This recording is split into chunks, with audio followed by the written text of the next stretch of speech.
I went to sleep with gum in my mouth, and now there's gum in my hair. And when I got out of bed in the morning, I tripped on the skateboard by mistake. I dropped my sweater in the sink while the water was running, and I could tell it was going to be a terrible, horrible, no good, very bad day. At breakfast, Anthony found a Corvette Stingray kit in his breakfast cereal box, and Nick found a junior undercover agent code ring in his breakfast cereal box. But in my breakfast cereal box, all I found was breakfast cereal. I think I'll move to Australia. In the carpool, Miss Gibson let Becky have a seat by the window. Audrey and Elliot got seats by the window, too. I said, I don't get a seat by the window. I am going to be car sick. No one even answered.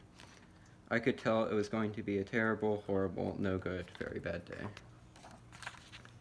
At school, Miss Dixon liked Paul's picture of the sailboat better than my picture of the invisible castle.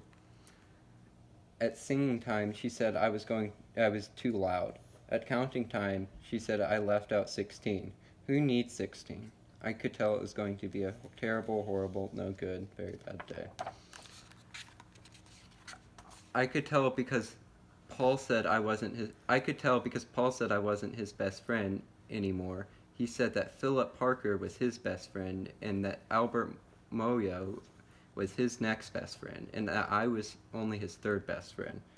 I hope you sit on a tack, I said to Paul. I hope the next time you get a double-decker strawberry ice cream cone, the ice cream part falls off the cone part and lands in Australia. There were two cupcakes in Philip Parker's lunch bag, and Albert got a Hershey bar with almonds, and Paul's mother gave him a piece of jelly roll that had little coconut sprinkles on the top. Guess whose mother forgot to put in dessert?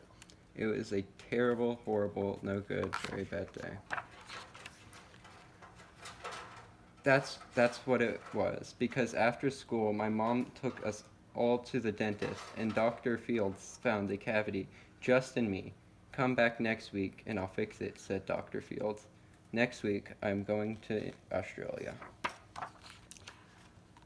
On the way downstairs, the elevator door closed on my foot, and while we were waiting for my mom to go to the car, to go get the car, Anthony made me fall where it was muddy. And then when I started crying the mud, because of the mud, Nick said I was being a crybaby. And while I was punching Nick for saying crybaby, my mom came back with the car and scolded me for being muddy and fighting. I am having a terrible, horrible, no good, very bad day, I told everybody. No one even answered. So then we went to the shower to buy some sneakers. To the shoe store to buy some sneakers. Anthony chose white ones with blue stripes. Nick chose red ones with white stripes. I chose blue ones with red stripes. But then the shoe man said, we're all sold out. They made me buy plain old white ones, but they can't make me wear them. When we picked up my dad at his office, he said I couldn't play with his copying machine, but I forgot. He also said to watch out for the books on his desk, and I was careful, as could be, except for my elbow. He also said don't fool around with his phone, but I think I called Australia. My dad said please don't pick him up anymore. It was a terrible, horrible, no good, very bad day.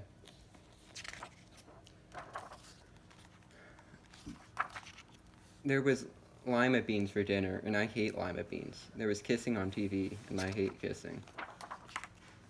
My bath was too hot. I got soap in my eyes. My marble went down the drain, and I had to wear my railroad pajamas. I hate my railroad pajamas. When I went to bed, Nick took back the pillow he said I could keep, and the Mickey Mouse nightlight burned out. I bit my tongue.